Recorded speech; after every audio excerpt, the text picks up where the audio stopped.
Hello and welcome to our coverage of Netflix's newest reality show. Well, it's probably not the newest, but newest, hottest reality show, Perfect Match.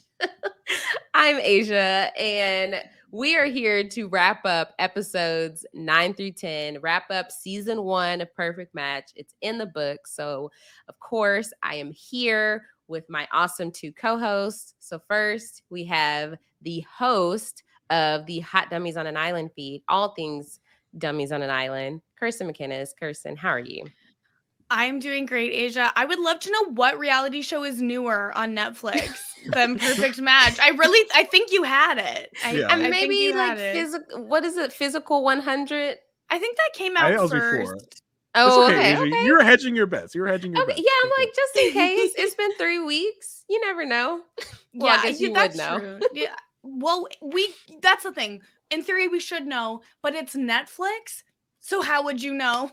Yeah, they could have released a random reality show on like a Wednesday night that I didn't know about, you Yeah. know? So to round out this crew, we have my co-host from A Perfect Match, where we talk about Married at First Sight, Jason Reed. Jason, how are you? Asia, I'm doing great.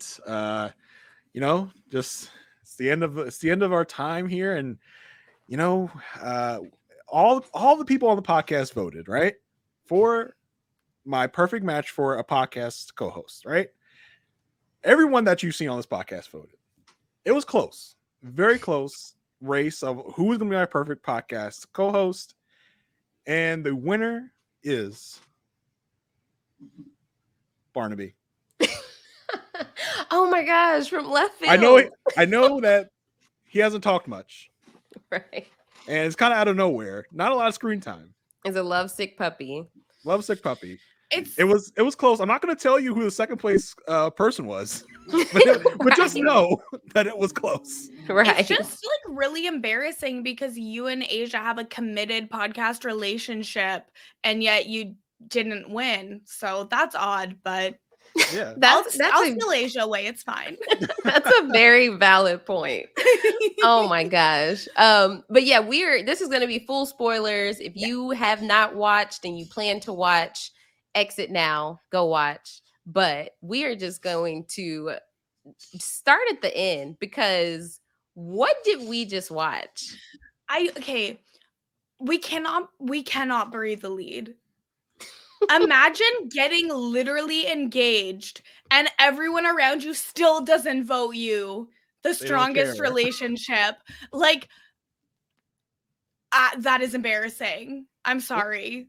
Listen, is the end result messy, convoluted, unclear? Just all in all, you leave it going, wait, what? Then you must be watching a Netflix competitive reality show because that is just the MO of Netflix like game shows. Like at the end game is so ridiculous, so out of left field. You're like, wait, how did that happen? And it didn't fail this time. We got the same result. It was so I felt so incomplete. The winner was announced so the winner of this show ended up being Dom and Georgia. And I just was I was ready for the one of two outcomes, and that was not it. Dom and Georgia were like far third for me. It was either far third. Shane and Chloe or Joey and Carousel. Like those are the two. I was like, Dom and Georgia, they're nice, but they have not popped on screen at all. Georgia has said like 10 words the whole season. Well, I mean, but also to me, it was Joey and Carousel. That's it, period. Yeah. Because Chloe and Shane had like, obviously we'll get to it, but like a horrible, like toxic argument. The relationship is not built on solid ground. And meanwhile, Joey and Carousel, like the biggest stress was like, oh wow, is being monogamous limiting you too much? No, let's get engaged. No, you do not win. Right. Just amazing. How does an engagement not seal the deal? Like this needs to be like Survivor. They need to explain their votes. Have each person go in. Don't just show us a montage of them going in, and don't just show us 3 votes. I mean, I guess there's not that much stake in the game. They get a vacation that they probably didn't cash in, or maybe they could get the cash value for the vacation. Because do y'all think they went on the vacation? I think they probably went. I mean, it depends on when they were like giving them the prize. Were they giving them the prize like shortly after they left the villa, or were they giving them the prize like after the show aired, like an Amazing Race? Like you don't get your prize until the show airs. Yeah. It's like if that was the case, then I doubt somebody probably was like, okay, fine, I'll not go on vacation. You go on your vacation with whoever your significant other is now. But it's just so, and we didn't find out that was a prize until they were giving the prize out. It's like. They didn't find it. They probably didn't know until Nick was about to wait. We got to come up with something to give the winner. I watched every episode to podcast about it. And if you had asked me a moment ago what was the prize for winning this show, I wouldn't have been able to answer that question. Like it was so minimal that you had to really like. Let me write it down. Well, at first, I literally thought it was just bragging rights. I was like, okay, they have not mentioned any prize. They have not mentioned anything. It's like, is this just bragging rights at this point? And then you just, at the very end, like, oh yeah, and you get a free trip anywhere in the world. 4 weeks. Right. Okay, at least it's something. I feel they just had one on that trip. Yeah. This whole thing was a free vacation in another part of the world. Do you think that the vacation is actually just trapping them to be on Too Hot to Handle season 5? But we wanted this vacation because we're the perfect match. Well, now you'll test if you really are the perfect match or if it was just physical. Right. And was it physical at all? Barely. Yeah. They kissed. That was about it. Like, yeah. As far as we saw. So on an interview that Francesca did with Nick Viall, she mentioned that basically no one on the show knew that they were going to have to share beds with people they didn't know that well going in. And in some cases, such as Francesca, she had made that a condition that she would not go on the show if that was expected of her. And so they were all just like really uncomfortable sharing like rooms and beds with people that they didn't know very well. Like the whole time. Because like at least on Too Hot to Handle, yeah, you're sharing beds, but everyone's in one room. So it's kind of like safety in numbers. I can't imagine how uncomfortable it is to be expected to just like, okay, I've matched up with someone. Maybe I only met them today. And now I have to just go to bed like we're married right now, straight to bed. Yeah, she said she thought it was like a women's quarter and like a men's quarter. And so that's interesting because that's how I know these shows have normalized like this whole just like hookup culture.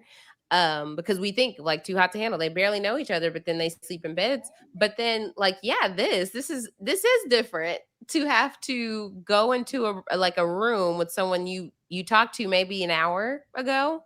And then now that just because y'all match, because another thing she said was as soon as they decided to match, they were ushered away. Like they couldn't linger or anything. They were ushered away to their private room. So I bet that was weird. Yeah. So just odd. The whole show. Yeah. What a fever dream. Do you think we will get another season of this show? I think there's no way they don't. Yeah. I think it has to. We have to get another season. My question is, how long is it going to take for us to get After the Island, the real reunion show? And I mean, I'm sure even if they came out with it tomorrow, we would still be like, oh, that show that seems so long ago. But like, in a la Love Is Blind, I'm sure it'll come out like way after we care. Like way after we want to know what happened to these people. We already pretty much know what happened to everybody after the show. I don't want it, but I can see them giving it to us. I think they might go like the cheaper route with like either just doing a video and posting it on YouTube or even something that's just on even TikTok. Like I could see them trying to do something to say, okay, these are the updates. But otherwise, I mean, I almost expected like when after the credits roll, like a bunch of cards like Dom and George broke up shortly after, because like the results of the relationships like the worst kept secret on the internet. Like right literally. Now, like we know what happens to everyone after the show, like before this last batch even came out. Yeah, I think there's one thing that makes me think we are going to get some sort of roundtable reunion in the coming weeks, and that's the fact that Joey and Carousel have not confirmed anywhere if they're still engaged or still together. Yeah. So I think they're keeping it secret. They didn't follow each other throughout the whole time the show was airing on Instagram, and like they just refollowed each other today. So I think they're probably still together, but like they could be married. There could be like so many updates, and the fact that we haven't seen that yet, I know it's only been like a day and a half. I think that means like yes, we'll get it. I saw in some interview where they confirmed that they were done. Oh, did they? Yeah. Oh, damn. Well, I missed that one. Yeah, ignore me, then I'm just spreading misinformation again. You're like, they actually, they've been married for 6 months. They have 5 kids now. Yeah. Oh my God, 5 kids. In the Francesca interview, she did say she was like, you know, Carousel was in it for the right reason, but I don't know about Joey. And she's like, I know a lot that's happened since the show, but I'm not going to say. Well, and Joey's interviews as well are saying that, because I think we all kind of dragged Joey for wasting Carousel's time in the past, like knowing how serious she is about a relationship. But Joey's come out that he was struggling with addiction when he first met Carousel, and that he's been sober for 2.5 years now. And so the show just came at like a good time for them to actually explore their connection when he's doing a lot better personally. Gotcha. Okay. Well, that makes sense. It makes a lot more sense. Yeah. Yeah. But I might have been wrong about the Joey and Carousel thing because oh, so you spread the misinformation. I'm the only one that tells the truth on the podcast. I was reading tables have turned. I was reading an article and they were like, they confirmed they were no longer together in this Today interview. And then I clicked on the link and I was like, are they still together? No word yet, but we await an update. So the first article lied to me. That's not my fault. See, I'm gonna have to start doing you like my mom. She'll send me a screenshot of like the title of an article, and I was like, "Did you click on it? Did you read it? Did you read it?" It's like on Twitter. Would you like to read the article before you read it? I always say no. I just go off the headline. I'm like, especially if it's from Facebook. Okay, be wary. But yes, before we talk about the episode, make sure y'all go subscribe to all of our feeds, the Love at First Sight feed, Hot Dummies on an Island feed, Reality TV wrap-ups, and subscribe, leave us a 5-star rating and a review, and let us know how much you enjoyed this podcast. So if they do come back with a season 2, we can be back as well to talk about the show. Yes. So yeah, let's dive in.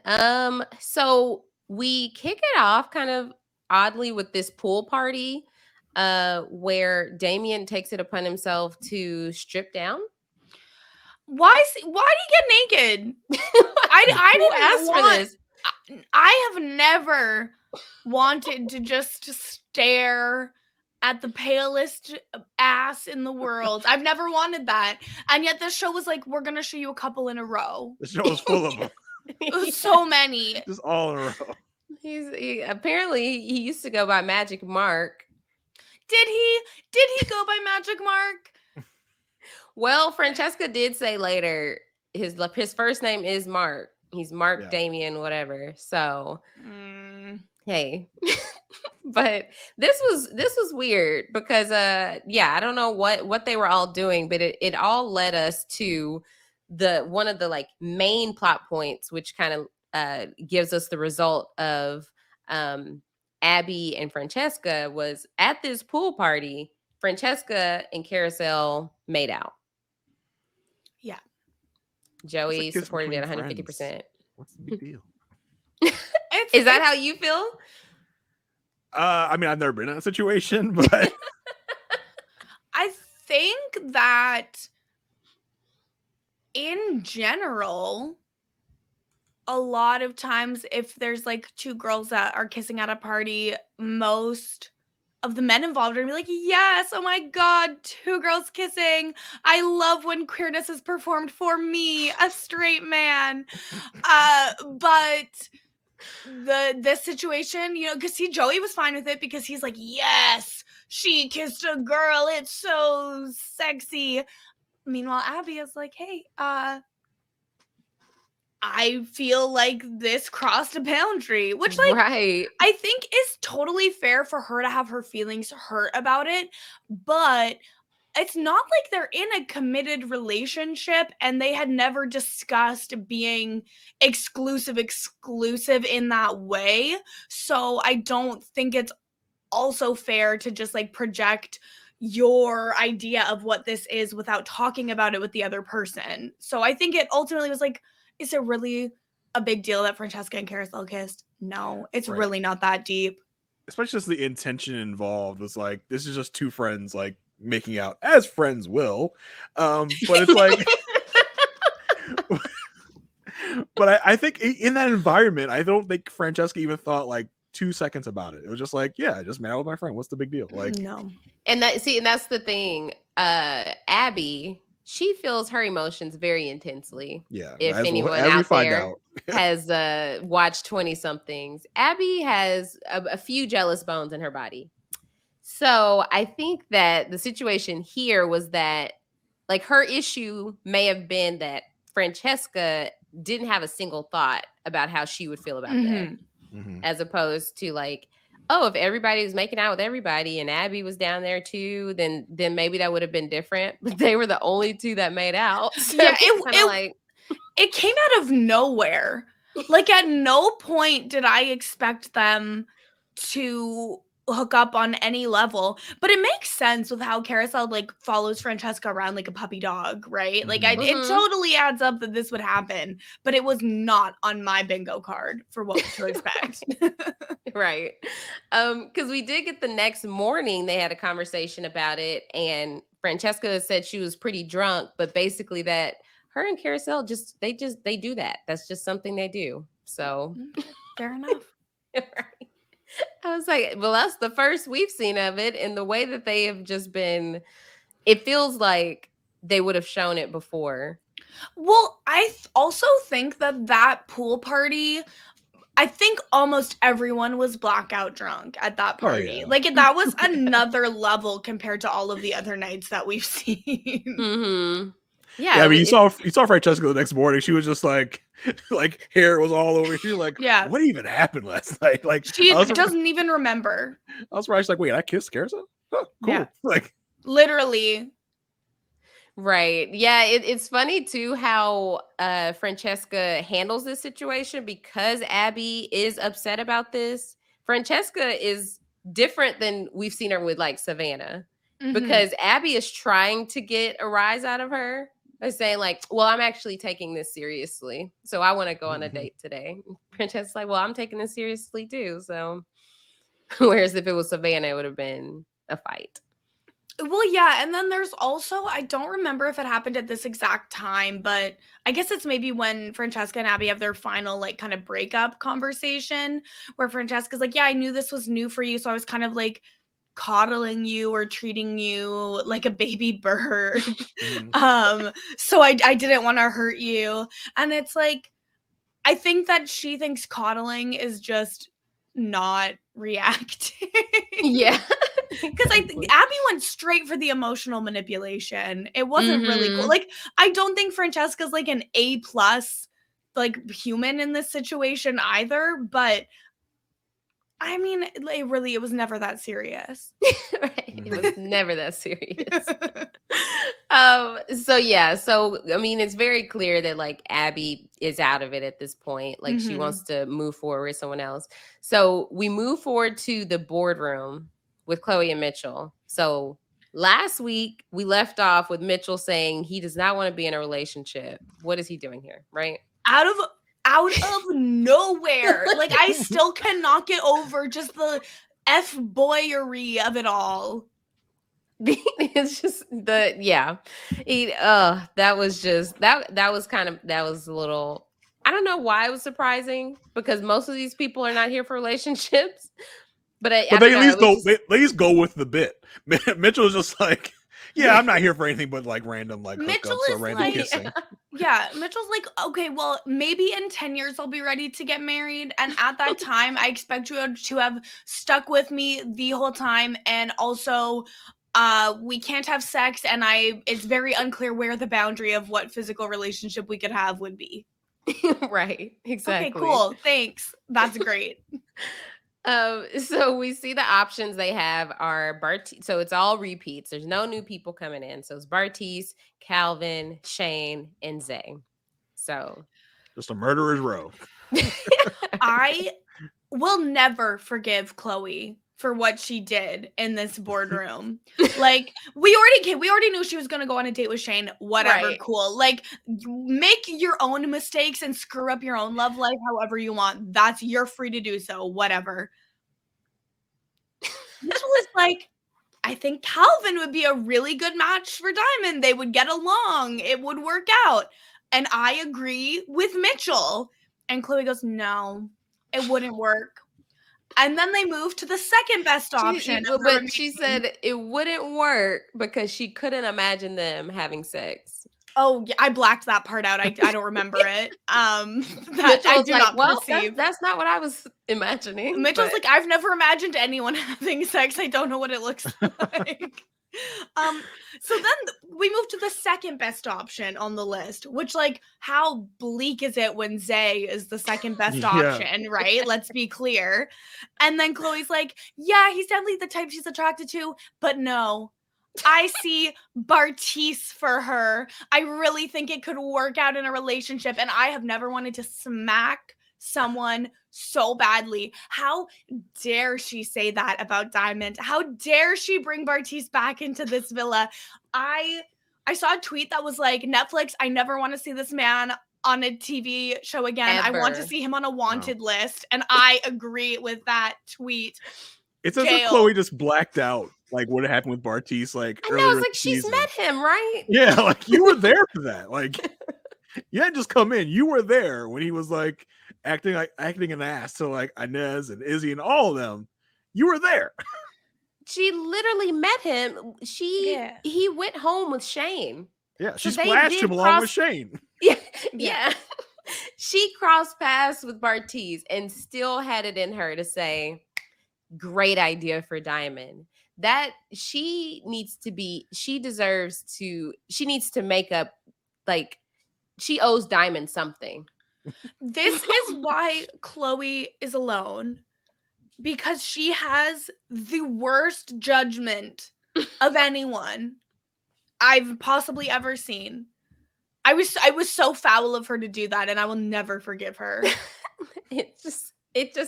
I couldn't understand the rationale, but hey, Diamond and Bartise, and so it ain't right. It ain't. Yeah, and like you said, she chose Shane, of course. So Mitchell coming back, did y'all feel like he was a little bit hurt when he came back by himself? I mean, it always is gonna sting a little bit if somebody doesn't choose you, right? Yeah, I mean, it's just not a good look to come back by yourself. Like, it's never been what anyone wants for themselves. You're like, yeah, I got dumped in the boardroom. Yeah. So we do get Chloe and Shane's date. At this moment, I changed my opinion about Shane throughout these 4 episodes 20 times. Okay. At this moment, I was happy that he was happy to see her. I wasn't sure how he was going to react. Do you two watch Big Brother Canada?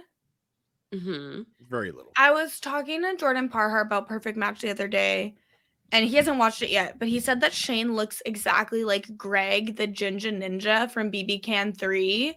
And I was like, yes, I can see it. And now that's all I see when I see him. He does. So I just feel terror and think about BB Can 3 every time I see Shane now.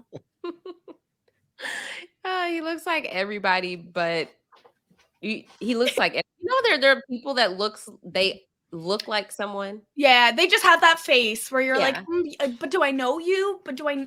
Right. I actually get that semi-regularly where people are like, do I know you? I'm like, no. I have regularly, the earliest memory I have of it is 5th grade, that people started asking me, was I related to Kyla Pratt? I'm like, no. They're like, you look like you could be Kyla Pratt's sister. And I was like, who's her sister? They're like, no. If she had a sister, you would be her. I actually do see it, though. I wanted to pull up a pic just to really get the side by side. I don't not see it. I've definitely seen stranger comparisons of comparing people. You're not twins by any means. Right. Like maybe similar face structure. You and Kyla Pratt look as different as Pepper and Cinnamon do on your background there. I think you have a similar eye shape, I think is the main thing. Ooh. I don't know. I'd have to really examine it. Right. So I'm gonna have to do that TikTok transition where you like go into like a celebrity. No, literally do it. Post it today. Right after this. Honestly, pause the podcast. Aysha has to make a TikTok. Yeah. So they had like cute little date. They played with a little monkey that tried to run away. I was actually really nervous it was going to get away. So where did this like monkey come from? Why was it just running free? The handler couldn't get a hold of the monkey. He was just like, it was going all over the place. Like, was this a monkey that lives in captivity, or did they just like luck out and catch like that's just a production assistant who managed to like catch this friendly monkey, and it's like, oh, it's getting away. Right. It's so little. So I caught this monkey. Can we do anything with this? It's so cute. Like, I could not tell what kind of animal it was until they said it was a monkey. I was like, yeah, me neither. Oh, what a bust that would have been if it did get away. I mean, maybe it did and they just cut it out. Right. But yeah, they act like it's their first child.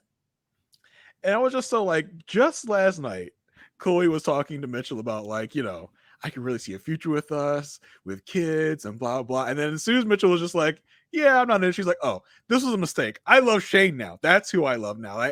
I never loved Mitchell. I love Shane. That's who I love. Like, never mind what I said 12 hours ago. It's all about Shane now. She like runs and jumps in his arms. She's like, I'm so sorry. Like, I realized now it was always you. Like, yeah, once, you know, Mitchell was not on the same timeline as you. Right. That's all it was. Because if he had said, Chloe, I want to be with you for the rest of my life, it's Mitchell all the way. Yeah, she'd been all about it. Yeah, and I think she describes it as like, I needed to take Mitchell to the end of where it could go to fully know that I could like close that door. And it's like, no, you didn't need to do that actually. But also you don't close need to that door that evening. Instead of splashing water on Shane, the most embarrassing moment of his entire life. But that's pretty embarrassing though. I gotta say. But not, I mean, maybe not top 10. Every other moment that Shane has been talking on this show is more embarrassing for him than when water was splashed on him. I mean, he makes a fool of himself. And not getting dumped at the altar, embarrassing on national TV. Exactly. So we did get Diamond and Bartice's date, which I knew was going to just be like a whatever throwaway date. They do pottery. It was pretty cute. The pottery was cute. Like the date setup was cute. Yeah, I wish she could have experienced it with someone else. Mm-hmm. Yep. Yeah. Yeah. It was like all of other Bartice's dates. It was like, yeah, she's cool. Like he tells him, I'm a financial consultant. I've heard Bartice is a financial consultant 5 times in this show. I don't know why I needed to hear that 5 times, but that's pretty much the whole date. Just like, yeah. Because he kept going on dates. But like, what does that even mean? Like, what does he do from day to day? Sits at a computer. Like, he's just sending emails, right? Yeah. And talks about meetings. And probably like selling stuff, I guess. Maybe like products and services. Yeah, but financial services. Yeah. Yeah. But the date itself was just so boring and so vanilla. I was just like, all right, can we move on from this now? I was done with it. Yeah, the date was so cute. The setup was cute. The wine was cute. The pottery was cute. There was no chemistry between the two of them at all. But who does Bartice have chemistry with anyway? Like himself. No one. Himself. Yeah, that's true. He's a narcissist. I feel so bad for Diamond. Yeah. Like, I just was like, oh, she once again on a date with a guy who couldn't care less to be there with her. And I'm like, she's a catch. When are we gonna get somebody who is seriously interested in her or Colony or Anne Sophie? Right? Here. Sounds like a theme of some sort. I don't know what it I is. don't know what it is. I What can't could it put my be? finger on it. It's just so disappointing to see these shows miss the mark again and again and again and again. And they sit here and they say they have a commitment to diversity and they're trying to like improve their processes, and then you see situations like what's happened on Perfect Match, and it's like, okay, well, they're just saying that. They don't actually care about making a meaningful difference in what they're doing. Yeah. I mean, it shows that there's still a long way to go. Yes. So we reached the evening portion before they make their matches for the night. Chloe tried to act like Shane got mad and stormed off, and then Shane comes in. They didn't really believe her though. The thing is like, I wish he had just stormed off to save her from all the aggravation. Right. Like, because here's the thing, he acts totally cool right now, but what is it, like 2 days later he flips the switch. After he's reminded of what happened to him. Oh yeah. Yeah. Oh yeah, I'm super mad actually. Exactly. So one of the situations that kind of like plays itself out through the evening was with Diamond and Will. So we knew Diamond and Will had matched before, but now Diamond went on this date with Bartise. Will wants Diamond to pursue Bartise, but then Bartise was so preoccupied with Abby that she's like, okay, well, I guess that's a wrap, because she literally looks over and they're kissing. And then Will all of a sudden wants to pursue Francesca because he's had his eye on her from the beginning. No, this was one of the most like certifiably insane things I've ever seen in my life, where this man goes, I'm a strategic player and I want to win, so I'm going to pursue Francesca, the person he has the least chance with. The person that continually dumps their matches at every turn she gets. I'm going to sign up for that. And I loved Diamond's like response. Yes. She's like, well, good luck, because you're like fifth in line. Like, right. I was like, yes, tell him, please. Like, Will, his ego is, I think, second to none, only to Chase in this whole show. Oh my God, yes. Where he's like, I'm the catcher here. Everybody wants me. Francesca's gonna want me for sure. Will in this season tries no less than 5 times to get with Francesca, and Francesca like constantly blows like sends him on his way, and he's like, all right, I guess I'll settle for whoever. And like he keeps going up against that brick wall. He just never will win. And honestly, strategic Queen Francesca to be like, yeah, if you had just come in at the beginning, we would have run this whole show together. She said like 3 people. She said the same thing to Nick. She said it to everyone. Like, she is just like, what can I say that will make this person go away and not have hurt feelings? It's like, timing. Nick used that as an excuse at some point too. Not Nick Lachey, but they were. I don't want Nick Lachey's name spoken again on this podcast. Every time Nick Lachey popped up in this batch, all I could think of was that TikTok audio that's like, oh, jump scare. Yeah. Every time. Because it's like, why? Why? It's like, why is he here so much? I've come to tell you the same thing I tell you every night. But I'm contractually obligated to be here, so I'm going to tell you again. Like, just tell them you're lonely, Nick. It's fine. And it's almost like they are a part of, like, they understand that this is unnecessary too, because he was there to say, oh, if you aren't compatible with anybody, you must leave. And someone was like, it's an elimination. As if this wasn't the same thing that's happened every night. Well, I think because last time he was like, there are 6 suites now. And now he's like, now someone's got to go home. Because last time I was like, no one's necessarily got to go home. Yeah. It's so ridiculous. So we did get to see the completion of Abby and Francesca. Because like I said, Abby and Bartise were trying to like get to know each other. Abby just said like, hey, let's finish that out with Diamond and Will. Diamond did decide to go ahead and leave and say her goodbye.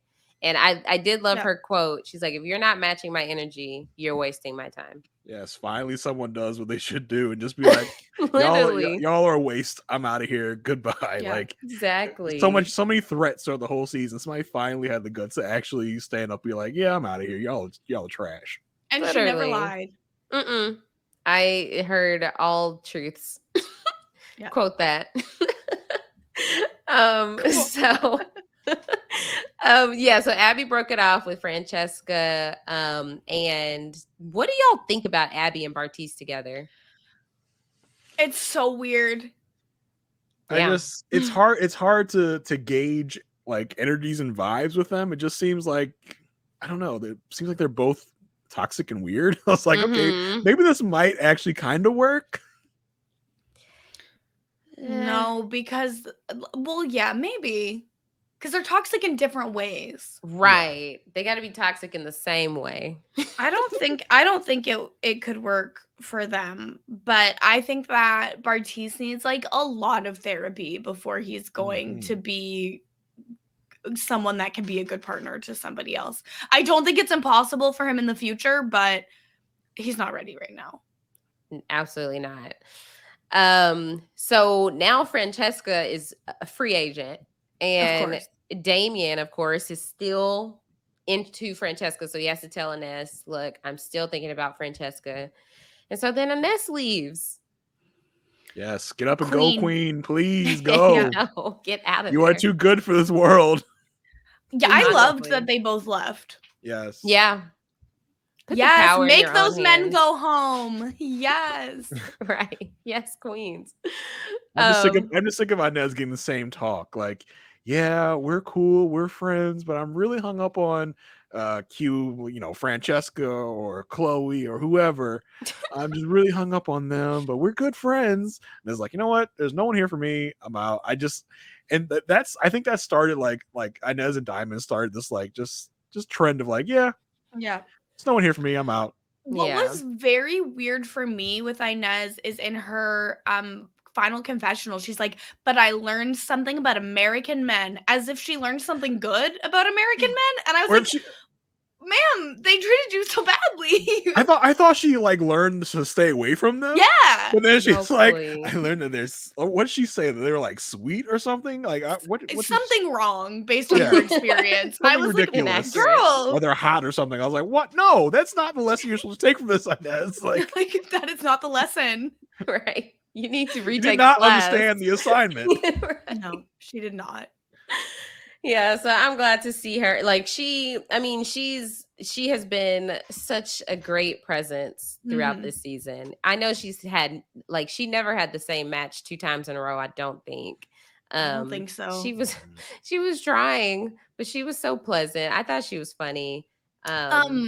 Nick, I guess, did an interview that was like, yeah, Inez smokes and like her mouth like tastes like an ashtray, basically. So that maybe is part of why she had some trouble. Yeah, he said like they didn't show it for some reason, but that was his reasoning, which prompted me thinking, just how much didn't we see, you know? I mean, there were whole days that we didn't see. So like, yeah, there's a 4-day gap in this batch episodes where it went from 8 days left to 4 days left. Like, do the cameras just leave and they're just like, all right, guys, we'll be back in 4 days. We'll see you then. Was that the contract? Like, you guys have to just let us party for like 4 days, no cameras. They're like, we're in Panama. We want to enjoy ourselves. The camera crew. So we will not be clocking in today. Exactly. Yeah, it's just like, wow. And then the show just acts like it's the next day. It's just like there was no progression of anything. Like we haven't moved along. No, we froze these relationships for 4 days and just we're just acting like it's the next day. I don't even know why the show gave us that timeline like that. If they're going to do that, I would prefer them not to give us the timeline. I don't care how long this took. Like, it just means nothing to me. Right. And I'm never going to be able to read the numbers on the screen anyways. So, like, to me, it doesn't exist. I would prefer for us to just think it was 2 months. You know, like, we don't ever know how long The Bachelor and The Bachelorette is. And like, I like the mystery, because when you find out, oh, it's 2 weeks, you're like, okay. Like, okay, well, yeah, no one was falling in love. It was 2 weeks. Yeah, right. Exactly. Makes sense. And so lastly, we got Francesca and Damien reconnecting. Will did give it one last little shot. It was so embarrassing. Literally. He's like, wow, she's eye effing me. She is. Francesca's not looking at him at all. Like, she is in a different room. She does not know he exists. He's like, oh, she is all about me. Right. Sit down. I want to know, how do all of these men have the ego that they do? Because it's pretty consistent. It's just this show was such an injustice to Black people and just to women in general. Like almost all the guys are trash, and I just don't understand. They couldn't find a single good man in the Netflix sphere to bring in here. Like, who would y'all suggest? Like, is there anyone out there they could have brought in, or are just Netflix men in general just trash, and the ones that aren't actually get matched on their original shows? I think it's really hard to find, and this comes for men and women on the shows, just casting in general, the type of people that are going on dating shows in the 2020s, a lot of them are just in it for clout. And so I think that presents really differently in men and women too. I think in women it presents more as they'll benefit from looking like they really want love and all that, and I think men are just whatever, I'll get followers, I don't care. As Chase says, it'd be an A-lister or a B-lister at worst. Oh my god, right, just delusional. He should get on a bus back to school. Enough. He's like, yeah, we're top notch. You have to think about it this way. Beyonce is A-list. Yeah, you're gonna put her from too hot to handle. You are putting yourself in the same category. He thinks that, no, but Chase 100% believes that. He thinks he is in the same boat as Beyonce. Even if he's talking A-list of reality stars, he's not even. They're not even touching that. They're not even close to touching that. Yeah, even if you narrow it down to Netflix reality. Yeah, not even that. You have Selling Sunset, Bling Empire. He's beyond an afterthought. Yeah. Sorry, words are hard. So we also got to see Shane and Chloe planning for the future. And I thought it was funny how Chloe was like, okay, we get a house, we get babies, and then we get married. And Shane was like, a house before marriage? She's like, yeah, why not? I think a lot of people do the house and moving in before marriage these days. Yeah. Shane was like, what are you talking about? I don't know that. I think the babies before marriage is more controversial. But it happens. It happens every day. Yeah, every single day. So our final matches for the night are Chloe and Shane, Carousel and Joey. I don't know. I always want to say that. Carousel and Joey, Francesca, Damien, Dom and Georgia, and Abby and Bartice. So weird. I know. That is so random. Yeah. We got this random scene with Joey and Carousel they're talking about their future. Joey is hesitant to move forward. He just really doesn't know. He just wants to take it one day at a time. He wants to talk about living together. Literally, I was like, okay, they're trying to throw us off the scent that Joey and Carousel are not going to win this show because they're trying to show us that they have issues to work out. Nice try, show. I already know that Joey and Carousel are going to win. nice try to throw me off the scent. I guess they just had to. They probably were like, well, everyone is going to think they won, so we need to put something in to show that it's not all roses. There's so much reverse and forward psychology going on here in these shows. Reverse and forward. All it did was confuse me how they got engaged. Because I'm like, if this is where Joey's mindset is, how did this happen? We go from this, and in 3 days they're going to be engaged. Right. The speed of these relationships is just mind-boggling. Well, they can get engaged, they can get married, but they're not ready to live together. Okay. Right. Yeah, definitely not. So they have a different timeline than what Chloe and Shane are shooting for. So I'm not looking for commitment. I'm looking for marriage. I don't want to be a certain level of commitment. We're just getting married. We're that level of commitment. Not all the way, but we're just getting married. Right. It's all the dudes on dating apps that are like, I'm not looking for anything serious, just my wife. Ha ha ha. Right. Get out of town. Exactly. So we did get the last compatibility challenge where they had to answer questions about one another. What stood out to y'all with what we learned? There wasn't. Oh, go ahead, Kirsten. No, you go ahead, Jason. I said there wasn't much for me. It was just the Francesca wants open relationship, which comes up later, and I mean all the questions about who has found a perfect match. What was the thing here? Oh, Abby says that Bartiz thought that she was his perfect match. Like, Abby, what are you doing? Are you okay? You have barely met this man. True. This wasn't the 4-day gap. This wasn't like they matched and it was 4 days later. I was like, so maybe in that 4 days. Well, I mean, maybe he love bombed her for 4 days. Maybe. I was just like, Abby, are you okay? Like, have you bumped your head? She's not well. Oh my gosh. Yeah, that was funny because she was shocked that she was wrong. But I thought she was the only one. She was the only one. Mm-hmm. Yeah, alone anywhere that on was an shocked. island. Yeah. I thought it was kind of funny how they had the question about true or false. This person wants sex 4 times a week, and Shane was like at the bare minimum, and then they cut to Chloe, and she's like 4 is the bare minimum. I was like, have they discussed the specific number? How did that happen? A perfect match, Aysha. That's what it is. My bad.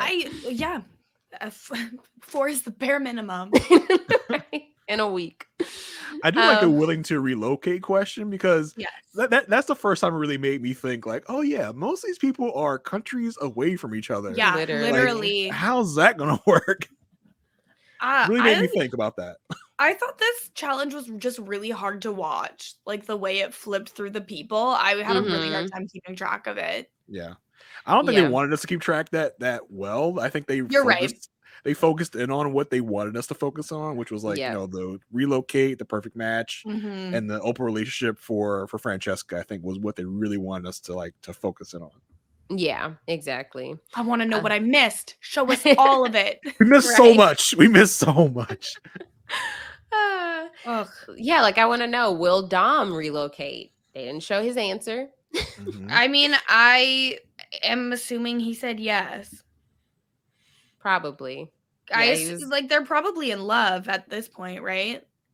Like who knows? They didn't tell us to show us. It's more than double the time that he had with Francesca before he told her that he loved her. True. But you think he would learn a lesson from that?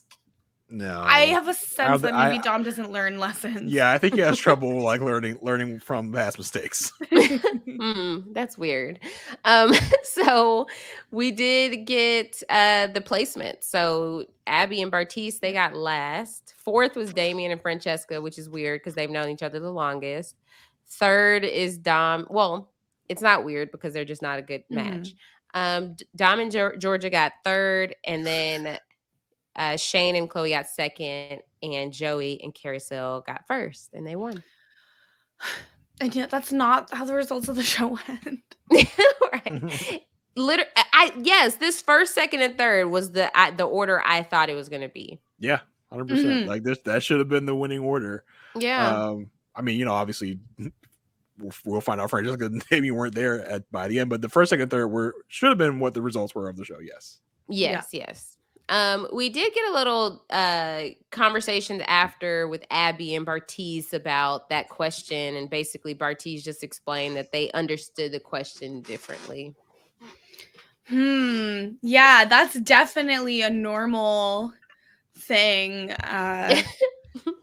It was an issue of comprehension. She's like, no, I just thought if you liked me, I thought that would be the answer to that question. I was like, for once, I was like, I thought Bartiz like kind of answered that like the way he should have. And Abby was like, no, you're my perfect match. Should have said no. Yeah, that was on you, Abby. That was on you. Right. I have a feeling she doesn't like to hear that. Oh no way. No. We did get the date with Carousel and Joey because they won. They Nothing stood out from it. They had snow cones.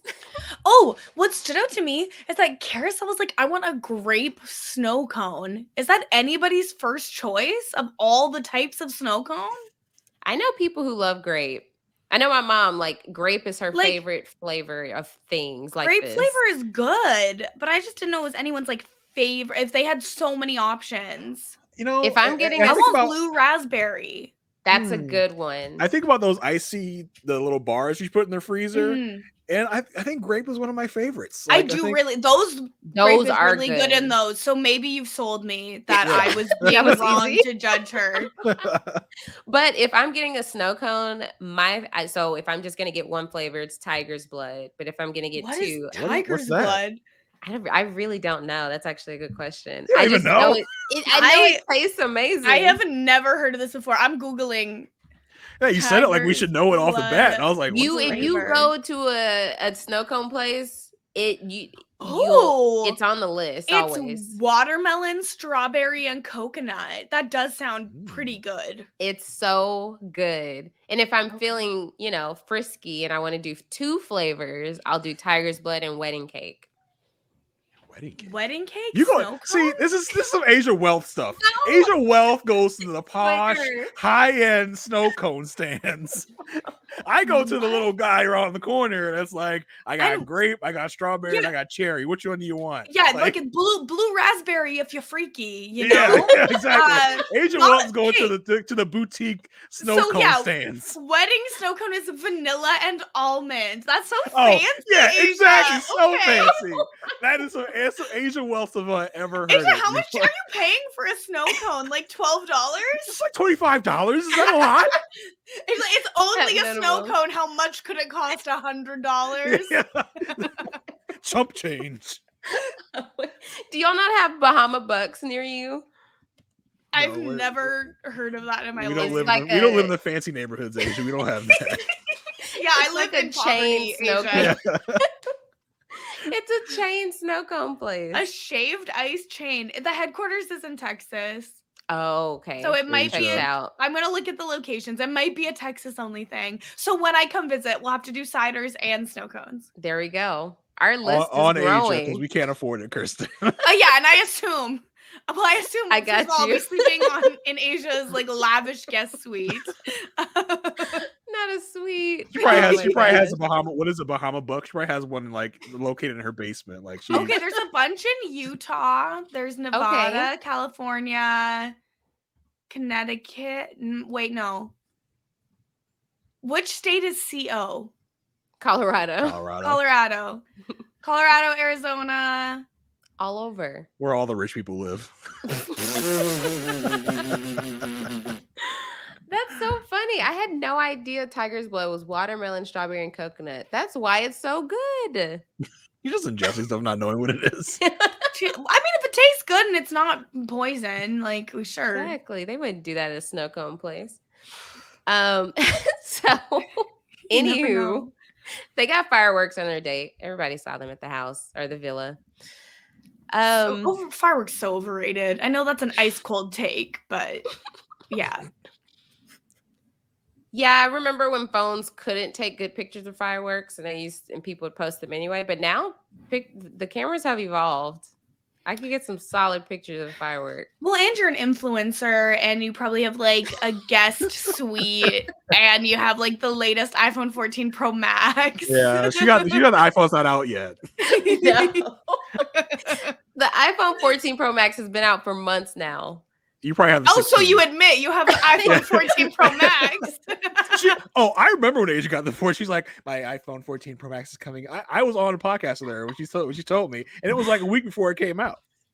I have the iPhone 14, and I regret my purchase because I think it was too much money, and I should have not gotten a new phone. What iPhone I have. I got this thing so long ago. I think I have like an 11 or 12. You're just the type of person that if it works, it works. Yeah, I don't see what the problem is. Oh my god! I just don't see. No, my phone had stopped working, so I needed to replace it. I just wish I'd replaced it with like a 13 instead of a 14. See, I had the 12. I didn't get the 13. I had a 10. Gotcha. So, I had the 10 too before the 12. Yeah, you had the 10 years ago. Yeah, so let's see. We went to the boardroom, okay, with Carousel and Joey. We had Nick, who we already know, LC, who is the only person that has not come in at this point. Poor LC. She's been in the holding cell the whole time. They would not let her out. She's like, please, can I get out, please? I haven't been able to walk. I haven't been able to go anywhere. I haven't seen any of Panama. They're like, no one's picked you yet. Get back in there. Like, stay inside. Get in there. He's been in solitary confinement. Yeah. Oh, poor girl. They're just like, I don't even think Colony was even mentioned as an option. They're just like, no, I don't think so. Yeah, we had Chase and Colony, and it's just like, oh yeah, but Chase was never coming back. Yeah, thankfully. Unlike Bartiz, I think unlike Bartiz, I think if they had unleashed Chase back in the house, no one would have forgiven them for doing that. But this was Nick Lachey did have a reason to come in this time, because he was like, this time you pick one man and one woman to come in instead of the 2 men and 2 women. Like, oh my god. It was so scary that he was in the boardroom when they walked in. Like, this is supposed to be a sacred space. Leave us alone. Jump scare. Literally. Oh, like, Nick's here. Oh, God. So yeah, they end up picking Bartiz and LC, and then they actually split up a couple. This was Nick and LC, right? Well, yeah, but they put no, it was Bartiz. Oh, they matched Bartiz. Okay, yeah. I'm sorry. Yeah, they matched Bartiz. Yeah. And this is the first time they split up a couple, because Bartiz and Abby, were matched, but they sent Bartiz with LC and they sent Abby with Nick. So, yay. Poor Abby. I know. And poor LC. Really, that's the poor girl right there. And they come back and they're like, okay, everyone, well, we sent you 2 on dates. We figured if any relationship should get tested, it's yours. So we only tested yours. Goodbye. Go on your date. Well, man, at that point, it really just feels like Abby and Bartiz are like the odd ones out, because like everyone else is pretty much coupled up at this point. Yeah. It's like, yeah, we don't want to really break up anyone else, so it's you two. Yeah. So on Abby and Nick's date, I was very surprised. Nick already knew who Abby was. Well, actually, I'm not surprised. Not surprised about that. Yeah, he's just infiltrated he's like, let me see who I can get to know. Nick is a pre-gamer for sure. Yeah. So he's already seen her season. He's like, you were blonde, right? I'm digging the brunette. It's like, not the details. I'm like, that's too much to know about someone you just met. Pretend you didn't know. Your social security number ends in 4381, right? Right. What was your mother's maiden name again? You went to Liberty High, right? I'm sorry, what was the name of the street you grew up on? Cat's name is Sparky. I remember you had that orange suitcase, right? Forgot to pay your electric bill before you came here, right? Are there any significant dates in your life that ring a bell? It's ridiculous. Yeah, I was just like, okay, this date's gonna be whatever, because Abby is still into Bartiz, and then with Bartiz and LC, poor girl, she's trying to be, charismatic, and it's Bartiz. It's not working. He's looking for comfortability. And I also think that because LC has been just like waiting, or no, Abby, wait. LC. Yeah, LC and Bartiz. LC has been waiting so long that I feel like she just has this desperation about her because she's just been alone and waiting. She's starved for any connection, for any anybody to talk to her. I feel like LC is a little like Inez. Like, she's just a little too good for this, for this environment, for this world. Like, like you not belong here, LC. Please run away. Take your ball and go home. Yeah. Right. So we come back, so they come back from these 2 dates, and it's the evening before the matches. So Abby and Bartiz, they reconnect. They're still into each other. So, well, they've had 4 days, right? Compared to this 1 hour date. But thankfully, Nick and LC, they're like, hey, apparently there's been some DMs. LC had followed him or he followed her, and I actually thought they hit it off. I thought they had chemistry. I thought like Nick, this could be a good match for Nick if Nick's eyes weren't too big for his stomach. Like, I think that is the problem with Nick. Like, he even says it later. He's like, I feel like the grass is always greener, and I got to stick with what I have. I feel like they would actually be a good match if Nick just like let it happen. Yeah, I agree. The grass is greener where you water it. There we go. That is so true. Like, go on. I'm so wise. What are your other wholesome sayings, Kirsten? It's just I for a while I used to always say the grass is not always greener. It's green where you water it. But then I shortened it to the grass is not always greener. But I need to add that back because that's deep. That's deep. That's so deep. I mean, whatever thing like makes people happy with their lives. Right. That's a good saying right there. Right. Whatever thing makes people happy with their lives. I'm getting that embroidered on a pillow. Right. Put it on the throw pillow. Yeah. So we did see earlier Chloe and Georgia wanted to prepare some raps for their guys. Bold so we got to call that a rap. No. Loosely. A poem. A kind of. Some almost words a that poem. They organized some words that may or may not have rhymed. Let's leave it at that. They wrote some sentences on a paper. It was with a pen. It was very special. Yeah, it was in front of everybody. That's a word for it. Yeah. It felt like when, like, if you had like a sibling or a best friend and you were kids and you were like, Mom, like, watch this. We made a song, watch. And you just awkwardly perform something for your parents. And it's like, your parents are like, oh, that's so great. Like, that's so, but in truth, it was awkward and cringy. Right. Really, the only thing that like came out of this was Chloe telling Shane that she is falling in love with him. It's been 4 days. What is time, you know? Time moves differently on the island. I think Chloe needs to be like single. And like not dating, just like single for like 6 months. Just really get right with herself. Isn't that how long ago her and Mitchell broke up? Was 6 months ago? She did. I don't think she was like single.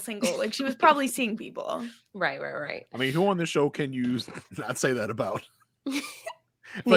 Single. I feel like it's the advice for everyone on the show. They all need to get right with themselves. Yeah. And God. Colony and Anne Sophie and Diamond. They're ready. They know what they need. And they know what they deserve. And it ain't in Panama at this specific villa. Not on or on Netflix. Yeah. Right. Exactly. So yeah, those performances happened. But the biggest thing out of this evening, which was just wild, was for some reason LC made Shane question his relationship with just. And Miss, I just got here 5 minutes ago. But she didn't even really mean to. I think she's like, oh, yeah, that's kind of weird, right? He's like, yeah, that is weird. That was pretty messed up. But I was just like, how does she even know about this to like bring it up? Right. Like, why is she? Well, she did start by like, okay, give me the rundown on you two and then you two. And so I just felt like it just went a little too far without knowing that Shane is a very reactive person. And it just turned into this whole thing of Shane being mad about the water dropping on him as if that happened 5 minutes ago. And Chloe, of course, is confused. Chloe's like, I didn't even know that happened. Like, I didn't know that you were there. I'm sorry. And he's like, wow. And you were celebrating that I was going home. And she's like, I really thought that I was like making something work with someone I have a lot of love for. Like, I was not happy for you to leave. I just was happy for me to explore my options. Right. What are you talking about? It's just like he just was not fighting fair whatsoever. He wasn't listening to her. He was just being as immature as possible. You do have to take everything with a grain of salt, but on Francesca's interview, she did say that Shane would say like, "Oh, this would be a good TV moment," before he would do stuff. I believe Yeah, that. but what did he do that was good TV? That's my question. He thinks throwing a tantrum and threatening to leave is good TV. Of course. Yeah. So he thinks he made TV magic there. He just made himself like a fool. That's all that was. Absolutely. So, imagine being like Shane's mother and how he acts. We met her on Love Is Blind. Oh, she has her hands full with him. Poor woman. So they all this drama wakes up Dom and Georgia. Chloe ends up sleeping in Georgia's bed for the night, and they decide to just like talk about it in the morning. And they go back and forth. He's like, I don't want to talk to you. And he's like, oh, let me talk to you for a minute. And Chloe's like, well, let's just talk in the morning. He's like, I don't want to talk in the morning. I want to talk now. Like, I'm leaving. If we don't talk right now, I'm leaving. I'm getting on a plane and you'll never see me again if we wait until the morning. It's like, no, you have to vote for the winner, so you're not going anywhere. But literally, I was like, wait, they didn't officially match. What does that mean? Are they allowed to say that? Get the match? Like, what are the rules? I just find it so wild that Chloe didn't leave. Like, if someone was treating me like this, I think I would just pack my bag and be like, well, goodbye. We're done. She did make a TikTok about that. She was like, when you thought I would leave and I didn't, or something like that. She posted it today. Yeah, but we wanted you to leave. Really? Chloe, like stand. Like, she did a good job of standing up for herself in the conversation, but I'm also just like, stand up, walk away. Yeah, this would have been, you know how things are red flags. You keep them in your pocket, right? Okay, once we get to 3, I'm done. But this was like 10. Was like 3 all at once, at least. Yeah, literally. So the final matches for this night were Bartice and Abby, Carousel Joey, Damian Francesca, Georgia and Dom, Nick and LC. Then it's done. We have no compatibility challenge to go to. So it's over. Yeah, everyone comes back. Our long national nightmare is over. Right. I loved everybody coming back. It was so weird. It was a weird night where it just you saw people not get talked to you at all, and then just people just going off and getting talked to by random people. Like, I could not keep track of the different pairs that were talking. I was like, there's so much going on at every moment, and then you just see like Zay in the background just like eating chips. Like, I'm here. He's like, I'm at a party. Here. Yeah, right. And Inez, who was so big for like the first half of the show, doesn't get any screen time whatsoever. No. We don't even see her leave. Well, she already quit, so we don't need to see it again. Yeah, true. She already had her moment. Yeah, she's like, I'm so ready to go home. Get me out of here. She's like, I need to buy more cigarettes. Right. That's when I realized how many people were on the show. Because too many. Yeah, too many. What I didn't get is it was crafted as if only the people who were currently in the villa were up for grabs. Why weren't other people making connections? I was unsure of what the rules were. Yes. Like, who is allowed to match? Who is allowed to not match? Could 2 singles come in and match and be counted as a match? Right. How soon were you able to match? Like, could you call dibs? Like, is our producers like, all right, ready? Match, and like the first 6 matches are like get to stay there, like or first 5 matches or whatever it is. Like, it was made very unclear, and that's the one time that I wish Nick would have like come in and clarified a little more. Like, imagine wanting Nick Lachey on your screen. Yeah, like, I wanted some little more clarification on how this is going to work. Yeah, we needed them. Yeah, that was because I was very confused. Like, why are y'all acting like the only eligible people are in the villa? Like, and it's like what happens when something happened, like Francesca and Damian, who were a main couple. All of a sudden, they're both gone. Like, who's gonna fill that void? I didn't know what that was gonna be like. They probably didn't know. They're just like, we'll see how the evening plays out. They're like, let's just put everyone in a room and see what happens. Yeah, Let's see who survives. exactly. Not many. So I tried to just focus on the couples that were still in there. So like It was kind of like every established couple was like fighting for their right to stay an established couple. Like, we're gonna get through this test of all these horn dogs trying to get to each of us, and we'll see if we make it out of here still a couple. Lord. Like, that's what it felt like. Exactly. As we saw Bartise and so with Bartise and Abby, Bartise, he talked to Savannah, he talked to Izzy. He was just kind of working his rounds, and then ultimately he has this perception that Izzy was going to be so mad at him and want to just be like, want to come in and hit him apparently. And then she has a mature conversation, and all of a sudden he's like, whoa, I think I'm into Izzy. You're not an irrational woman? Oh my God. I didn't know this existed. You're unlike normal women. Like, I don't know what it is about Bartise. I think the only person that I've seen stand up to Bartise is Inez. Mm-hmm. Yeah, because on Love is Blind, Nancy was just like, he treated her like crap in the reunion or Love After the Altar, whatever it was called. She was like all like cool with him, and like same here with Izzy. Like, why are y'all letting Bartise skate on his nonsense? I do think Abby did a pretty good job with him in this episode as well. I thought. Yeah, that's true. Yeah, ultimately, not like the best, but like she did like call him out on being horrible. Right. Yeah.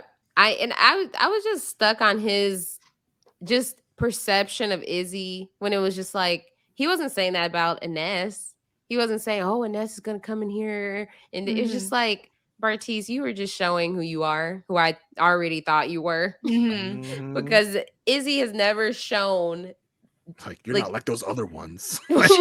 She has literally never shown any signs of not being like mostly rational and chill. Literally. It's like the thing about Izzy is the thing I have about like a lot of the people on this season, where I call them like low calorie, 0 calorie, like people. Like, I get nothing from them. Like, I got nothing from Izzy. I got nothing from Georgia. I got nothing from Damien. I was unsure why Damien was such a like character when he gave us absolutely nothing. Well, we did see his ass, so still that's nothing. What he gave. That's actually what he was worse giving. than nothing. Yeah, that's negative calories. Like, these people are like no calorie people where they don't fill me up, they don't do anything for me.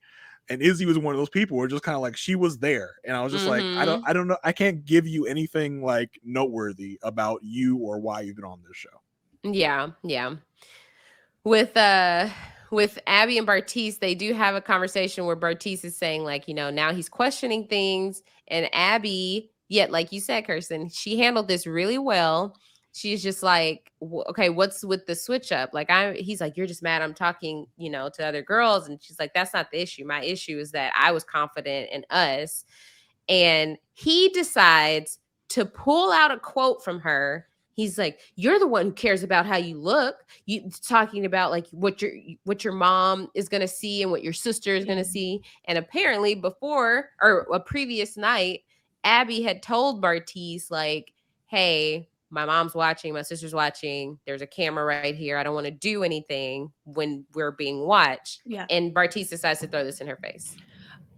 Yeah, how dare she not want to have sex on TV where her parents will see it? Wow, what an insane thing to want. Just the ultimate poo-poo platter of an asshole, where it's like, first of all, it's him like shaming her for not wanting to have sex with him on camera, and then like revealing private information that she told him. Like, how could you be any like, it's a good thing you don't care about how you look on TV, because you look absolutely awful and miserable. He literally is in the confessional, he's like, I'm gonna look like such an asshole. And it's like, oh, so Yeah, he doesn't care. You're not just stupid, and you don't care. Yeah.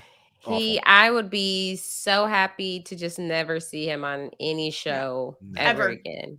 Never ever. Like, imagine they do a Perfect Match season 2 and they're like, we gotta have Bartise. Fan favorite Bartise. I mean, I don't think anyone would think that. Like, oh yeah, we have to have him. Right. They're like, we need one more guy. He's like, I'm free. Oh, and he'll always be free. Oh yeah. Yes.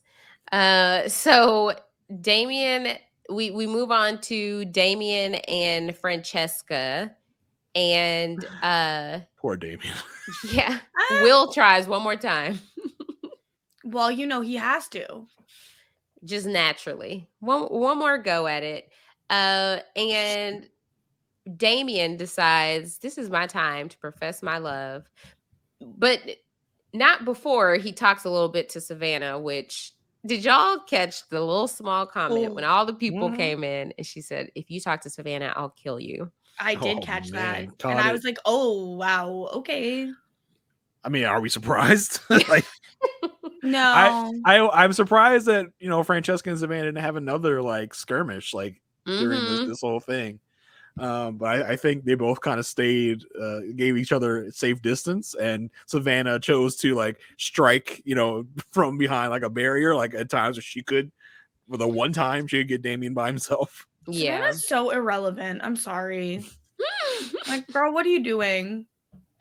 Yeah, it was like it was at this point that she was just solely focused on making Francesca mad. Yeah, that was her only mission here. Yeah. Like, Francesca was the star of the season, Savannah, and you were not there.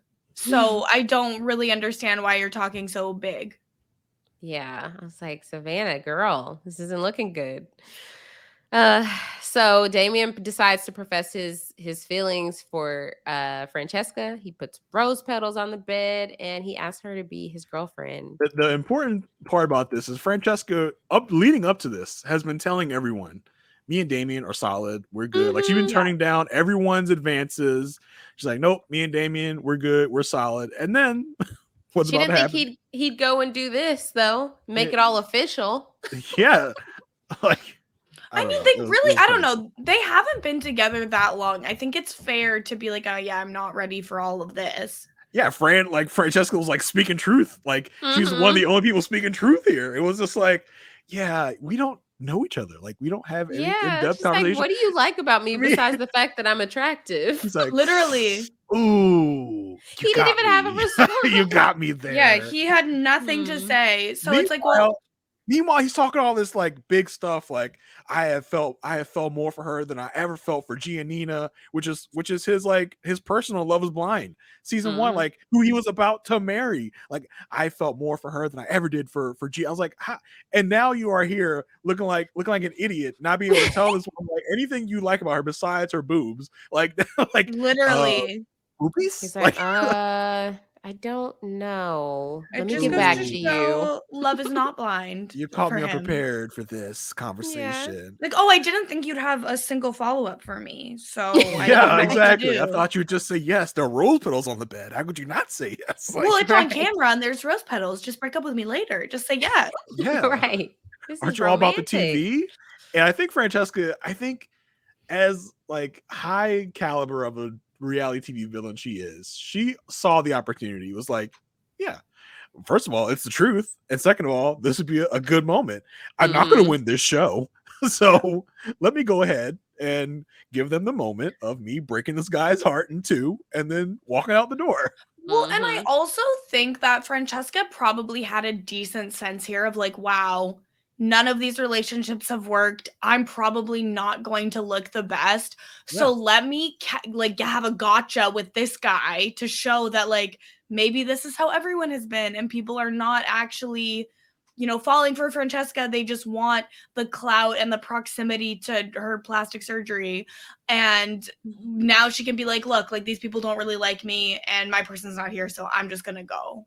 I think Francesca played this season the best perfectly of anyone on this show. She came to the show and she rocked it. She did exactly what she was supposed to do. She played her part to a T. Yes. A+ marks. Yes. I was talking to some people today about this show and they were like, what do you think of Francesca? And I was like, I love her. She's perfect reality TV casting. Like, I don't know what else you could expect. And they're like, oh, I do not like her. And I was like she's toxic. She doesn't have to be our best friend. Yeah, you don't have to like her, but she's great TV. She's toxic in all the best ways. It's not a problematic toxic. It's just a like, oh, that was dirty toxic. Like that was it was good dirty. Like, for oh damn, TV. You got his ass. Yeah, exactly. Like it's that kind of good toxic. Yeah, exactly. So yeah, she told him like, look, I don't think it would work outside of here. So no, she decides to leave. And so Damien, there's nothing for him here anymore. So he decides to leave too. Yeah. And thus kind of begins the night of just people with no pomp, no circumstance, just quietly leaving the party. Goodbye. I'm Irish goodbying this TV show. All the black people looked around and was like, yeah, time to go, y'all. About that time, y'all. They stood up, slapped their thighs, and said, it's time to go. Well, time to get out of here. I'm finna go. I'm like, it's getting late. It is getting late. I gotta go. I got an early flight. It's getting late. Gotta get back to the holding cells. Oh, Lord. They're like, y'all ready? I want to go home. We got curfew. We got curfew, y'all. It was just so unprompted. Everybody was cutting out. And it was Diamond and Sophie walked out together, right? It might have been Colony and Sophie because they're the same show, right? They did, yeah. Yeah, they Colony walked out and together. Sophie I took note of that because it was the same show. Diamond walked out with Inez. No, Inez. I didn't see Inez leave. She walked out right before Savannah. Yeah, I think Savannah and Diamond walked out like close to each other. Okay, yeah. So Colony and Sophie are like, I found my perfect match. Yeah, get it, go. It's my friend, and it's like, yes, fantastic. That is probably the best match that you will have on this show. The best match, your pre-existing friendship, right? Exactly. Jason and I were talking about before the show how some people we didn't even see leave. Zay, Zay stood there. Zay hid in the villa to have free drinks all night. He hid there. He was like, they were like, so Zay, you're gonna leave? Zay, he's like, no, I'm good. Yeah. Zay took this opportunity to hide out in Panama for the rest of his life. It's like, I'm just gonna chill here if that's cool with y'all. Yeah. Like, exactly. No, actually you gotta like, no, I'm good. Like, I'll just stay here. I won't make any noise. I won't even know I'm here. I'll just stay here, have your free food, and be cool. What did y'all think about Nick trying one more time with Francesca? Why are you doing this to yourself, man? Bro, it's fine. Like, who here has not tried to hit on Francesca? I don't like she's not gonna suddenly change her mind about a door she's already closed.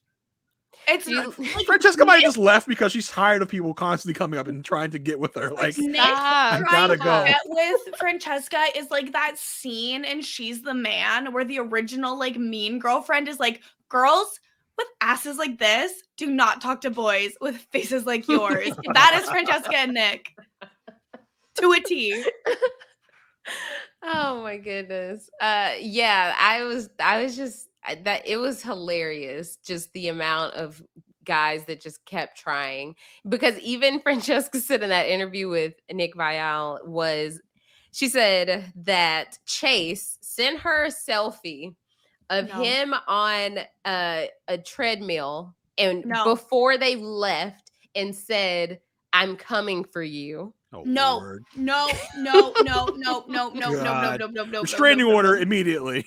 Jail. It's like, what is wrong with you? She's gonna be like, ooh. I'm on the phone with the producer right now. I'm on the phone with the producer right after that. Like, Chase better not show up on this damn show while I'm here. Right? Like, keep him in the holding. Keep him in the holding pen. Keep him in the holding pen the whole production. I don't want to see his ass. If I'm there, he better not show up. If he gets within 100 feet of me, I will be calling the police. Local law enforcement will be getting involved. I will leave your show, and you will have lost your best star for Chase. Like, is that what you want to tell people? You lost your best star because of friggin' Chase. And he did try. Like, he had that sit down with her, and he was so confident. Everyone tried. Like, I don't see a girl like you with a guy like that, with Damien. What? I don't see her with a guy like you. What are you talking about? Oh gosh. Man. So I think the only person that would have been right for Francesca, like for real, was Dom. Like, that's the only person I could see that was right for her. And I don't even know why I'm saying that. I feel like Dom is right for anybody. Dom is just a sweet little puppy dog. Weird so that nice. It works. Yeah. So our final matches are Izzy and Bartiz, Carousel and Joey, Damien and not Damien and Francesca, but because they left. Georgia, Dom, and Nick and Elsie. So we did get Nick and LC just coming out of nowhere. Like, wait, why are you here? Like in the final we're still 5? Like, God. Just to be here. We did get final dates with everybody. Oh, Lord.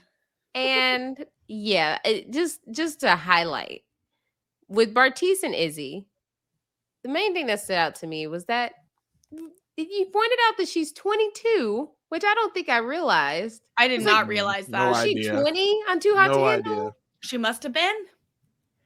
Because I swore her season was a couple years ago. Maybe she lied about her age to get on Too Hot to Handle, like when people would lie to go to war or something. Or to not go. Comparable experiences.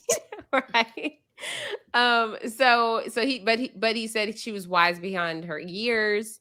They did some kind of like trolley through the jungle, but basically I'm glad she said it first. She said that they are not a perfect match. He's like, yeah. He's like, oh yeah, no, totally. I was gonna agree. Same. I actually was already saying it, and you talked over me. You didn't hear me. It's just a difference of comprehension. I said in my confessional before we came here. You'll see it on TV. Don't worry.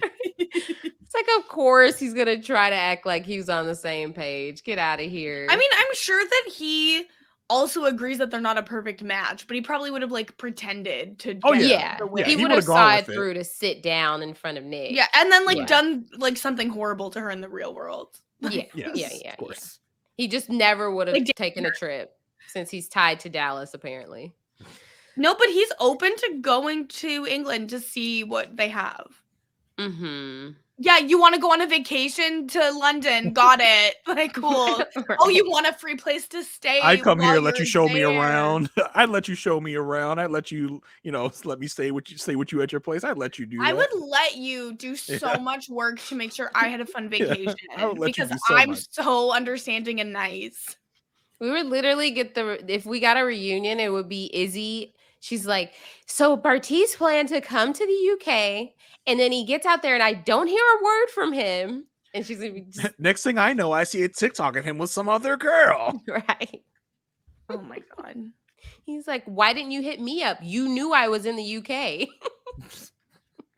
She's just toxic. So Nick and LC, they had a little picnic by a waterfall, and their issue is that they're in different states. We're dealing with different countries with some people, but different states. Whoa there. And you're a 5-hour drive away. Yeah. Well, like depending where it is, that's like undoable or a day trip. Yeah. Exactly. Yeah. Nick is the one to say that they're not a perfect match. So I do think LC was a little let down about this. She was like, she was the one on that couple was like, oh yeah. I was gonna say the same thing. Yeah. Mm-hmm. Because she actually was looking forward to meeting him. Mm-hmm. So weird. Yeah. Like, I'm sorry, what? Love yourself. Yeah. Chloe and Shane, they did jet skis. They had a great time. They did like a little picnic on the beach, and they just had a good talk about how they've handled things. And Chloe ends up crying because he says he wants to do whatever it takes to make it work. No. And so they agree that they're a perfect match. No, this is the type of relationship that has this conversation every 6 months because it just doesn't work. And if you are having these types of conversations on a freaking vacation in Panama in a villa, it is not going to work in the real world, especially when you live in different countries. Like, enough. Stop fooling yourself. If you've had multiple temper tantrums in a upscale villa in Panama, what's going to happen when you run into like everyday occurrences, especially since your country's away and and Shane is going to deal with high level jealousy. Like, it's going to be 10 times worse than what you're dealing with here. Like, get out of it while you can. But they don't listen. Yeah, and I wonder if like a 28-year-old Chloe would have handled this differently, I like to think that she would. Yeah. So didn't she say after they agreed that they're a perfect match that she's like, now put a baby in me? Yes. No, because I can't allow myself to believe that happened, even though it did happen and I almost threw up. And I do wonder how much of this is, on camera Chloe. Because, I just wonder. So. Yeah, could be. Georgia and Dom, they had a date on like a yacht, and he said she's kind of like his best friend, and they're just talking about he wants to impress her family, and she's so happy, and he can't believe he found her, and she can't believe she found him. Can you imagine Dom's real best friend like sitting at home like, bro, I've known you 12 years. Like, you met this girl like 8 days ago. Like, what are you talking about? We are lifelong friends. Our mothers were pregnant together and they were best friends and we grew up together. And now, I'm sorry, who's your best friend? I've been replaced by this cool. person you just met. Yeah, they this was basically like a saying sweet nothings to each other type of thing. Yeah. A lot of words, nothing said. That's been this whole show. A lot of words, no substance, just things spoken. Yes. Lastly, we had Carousel and Joey, who had the least to do on their date. They didn't do a picnic. They didn't do an activity. They were just up on this like sky viewing deck looking at some scenery. And Joey just starts talking about how he felt. And I was like, oh, that's nice. They're about to talk about being each other's match. Well, he decides to get on his knee and ask her to marry him. And the way my jaw was on the ground, I was genuinely shocked. I thought he was going to be like, we can live together when we get back. Like, I thought that was going to be the thing. Yeah. I thought he was just going to say, I love you. Yeah. I don't think they had even they said that up to this point. I think they did say on their last date, on the fireworks date, I think he did say to her he loved her, but I don't think they made a big show of doing the love thing. I do remember he did say he loved her. Okay. So they must have already just been saying it. Right. Yeah. It just seemed like they were just saying it casually back and forth anyway. But yeah. I just thought, I didn't think this was going to be this. Like, I was like, oh my gosh, like this is, where did you get that ring? Like, did you go ring shopping? Did you steal a producer's ring? Like, let me just use this for a little bit. Like, how did that come about? If I had $1 million to bet on like different things that would happen in this show, I would have bet all of it on nobody getting engaged and I would have lost that money. Exactly. I couldn't believe it. I expected anything else, but probably the moving in thing. I thought he was going to finally say like he was ready to commit to her in that way. But no, she said yes. She was like, did you tell my dad? And he's like, I just called him. And we're like, damn, really? Like, she's like, oh, welcome to the family. Right. Oh yeah, that's his mom later. Like, 3 days ago, you were talking about how you weren't like, you didn't know if you were ready. You weren't sure. Like now we're getting married. Like where is like we've been saying, where like there's so much on the cutting room floor. Like where has this relationship like evolved? Where has it gone? It just seems like there's been nothing to any of the relationships, and now we're getting married. I'm just like, wow, that's a lot. Just a little leap. A lot happened in those 4 days that we didn't have a camera crew. Right. What did we miss? Like, just what happened? What did we watch? What did we just spend 3 weeks watching and covering? 3 weeks. No one will ever know. So, right. So now we get this, like, reunion-esque finale type. This is a mess and a half. No. Like, what is this? This was like a potluck, and everyone was just sitting around. It was so weird. Yeah. With Nick as the host, and I have been consistent about this on the Love is Blind podcast that Vanessa is the one that asks the good questions. Nick is just there to say random stuff and be Uncle Nick. Nick repeats what's told to him in his ear and nothing else. Why is he there? Why is Nick there? I'm so upset that we didn't get Vanessa. Can we get Vanessa on Zoom from the set of NCIS Hawaii or something? Yeah, like, maybe she could do the reunion. On her she downtime. could at least tell him what to ask them. Right? Be on the phone, please. Because he's even, before you vote, we're going to spill some tea. Time to spill tea. That's when you know the word tea should be like, retired. Yeah. That's it. It's over. Tea is over, everyone. You heard it here first. The second Nick Lachey says it, It's done. It had the same vibe, a little peek behind the curtain of reality TV. You may or may not know that there was a promo on Global me saying the tea will be spilled. And how that came about was a old white man producer was like, now say the tea will be spilled. And then I said it and he was like, no, now say it like this. And the way that old white man said the tea will be spilled is how I felt about Nick Lachey saying it. Oh my goodness. That's funny. And the sad part is no tea was even spilled. Not a drop. Not a drop. That ground was dry. It they literally gave us nothing.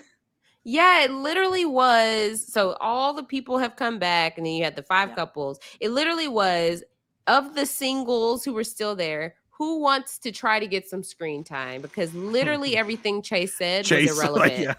Chase as per usual, Chase says a lot for no reason, and nothing comes of it. They're not good together. They're not going to work. They're not going to work. They're not good together. And what about it, Chase? You couldn't even get someone to fake be with that it's not going to work with. So, what do you want to talk about? Like, bro, you worn out your welcome so fast. Nobody wants to be around you. Through like one round where you weren't picking people. Like, right. That was it. And you were here giving relationship advice to everyone else. Yeah.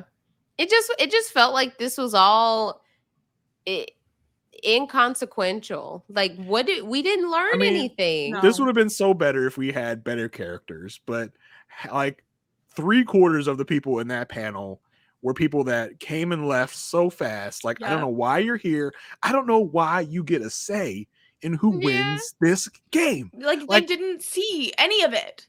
Zay's vote is the same as Inez's vote. Right. Like, why is that? Like, exactly. Calvin's vote.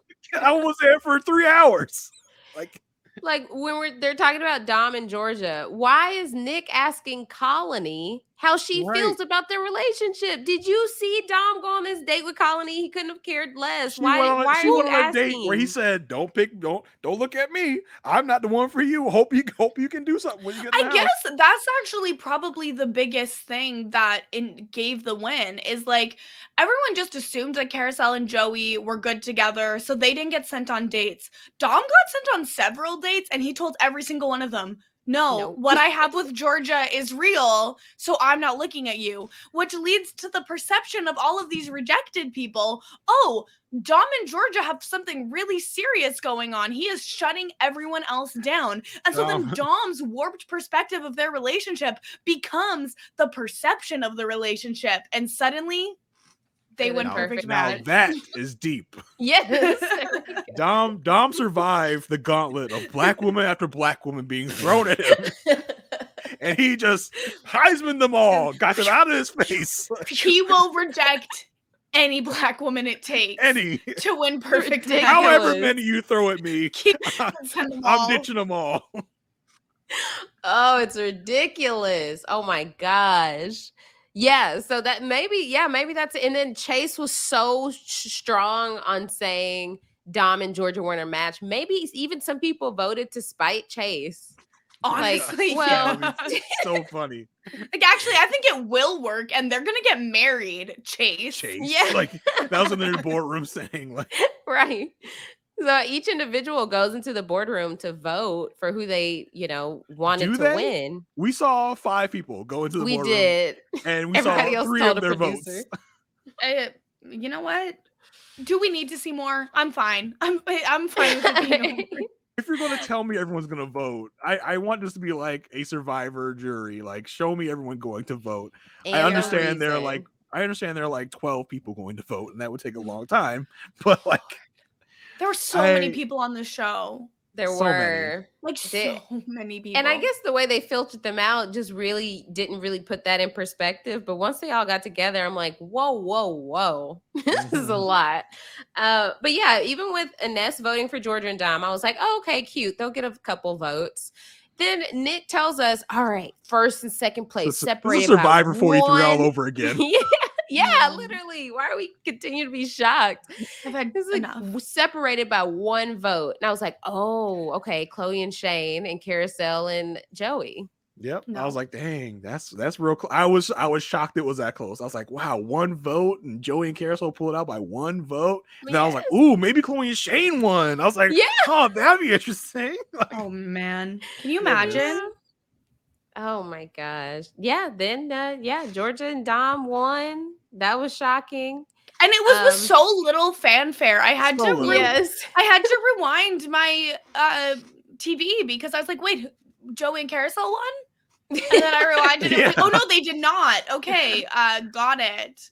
And for us to be told like first and second, we're one vote away. We don't even know who came in second. Who's second? Like, no idea. You don't tell us that and not tell us who was second.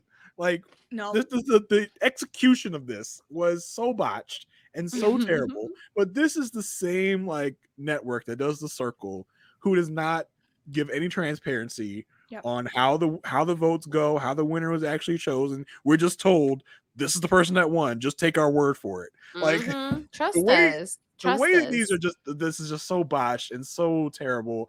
Netflix does not know how to execute a end game of their, like, especially their competition reality shows.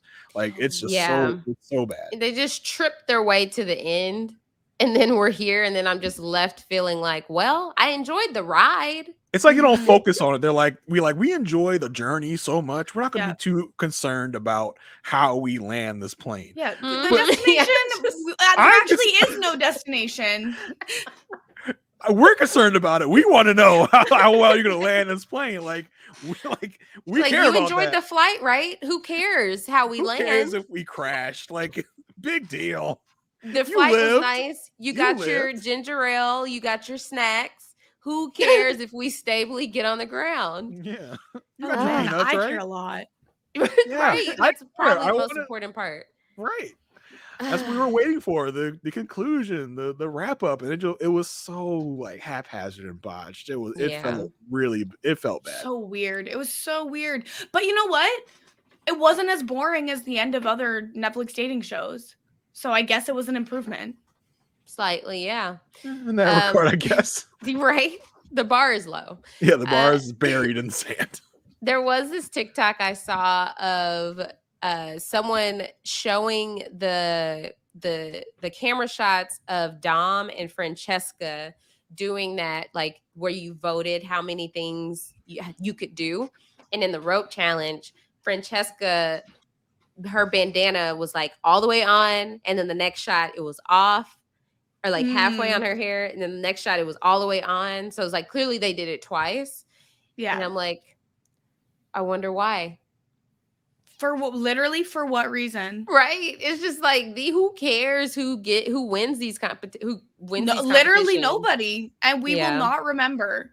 Nope. In 1 year, someone could bring up Georgia to me, and I will say I have never seen this woman in my life. 1 year?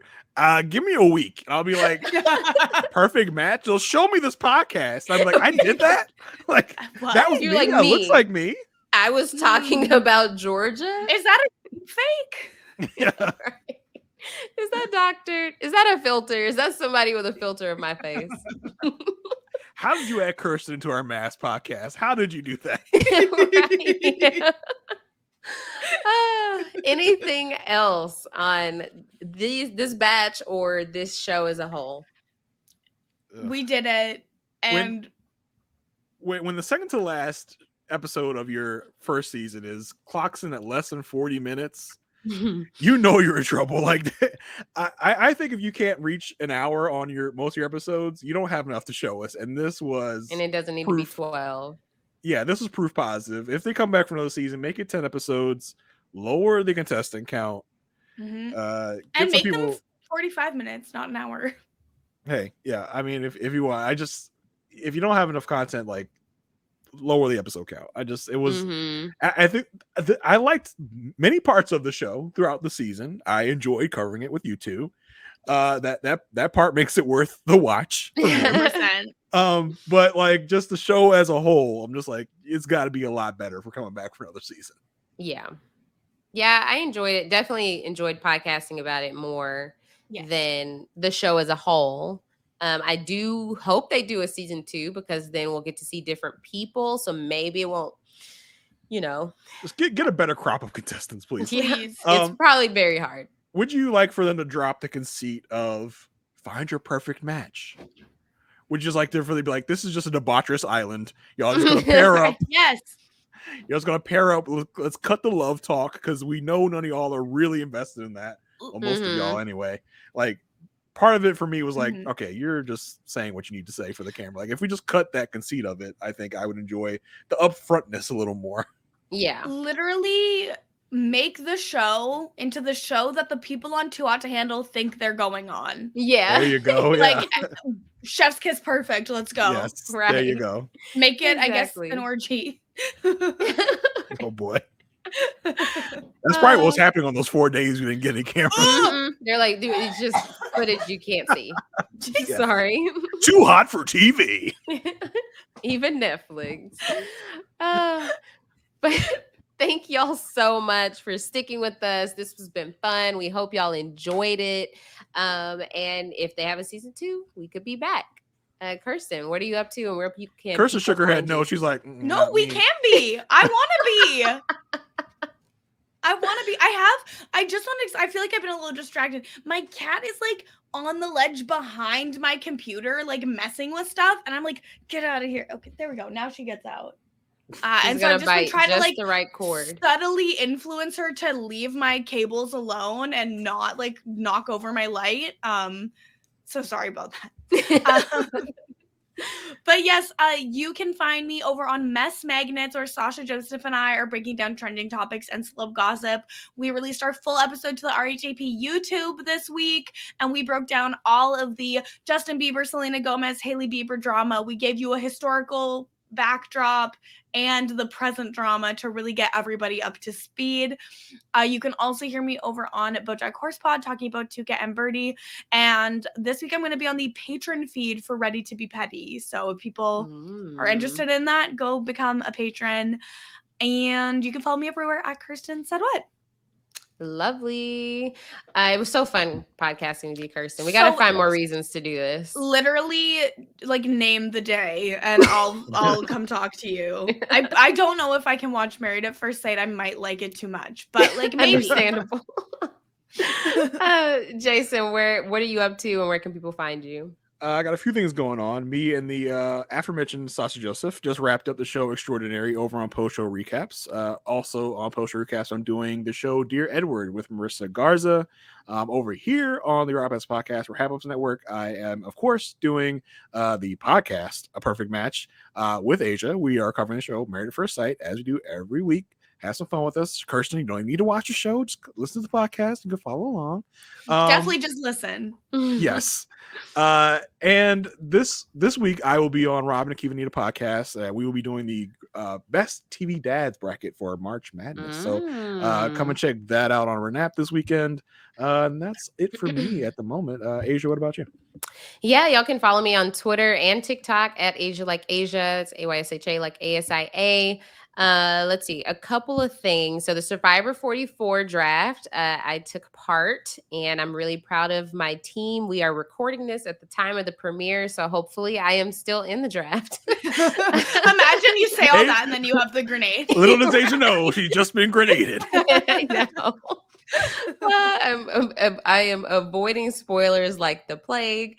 And I also, over on Post Show Recaps, Mary Kukowski and Sarah Carradine are covering Outer Banks. So I joined them to talk about episode 9 and 10. So that will be in the Post Show Recaps feed very soon. I believe it's coming out on Saturday. And yeah, of course, talking about Married at First Sight every week over on A Perfect Match, having a great time doing that. And I believe that is it. So make sure y'all go subscribe to our feeds, the Love at First Sight feed, Hot Dummies on an Island feed, Reality TV Wrap-Ups feed. That's where this podcast will be in all 3 of those feeds. Make sure you subscribe. If you enjoyed hearing us, you can hear more of our content on those feeds. Make sure you give us a 5-star rating and review. We love to see it, and we really appreciate it. So thank you so much for sticking with us these 3 weeks. It was a fun ride, and we are going to come in for a safe landing. I think we're all glad it's over. Right, exactly. All right. Thank y'all so much. And we'll see y'all in all of our other spaces. Bye.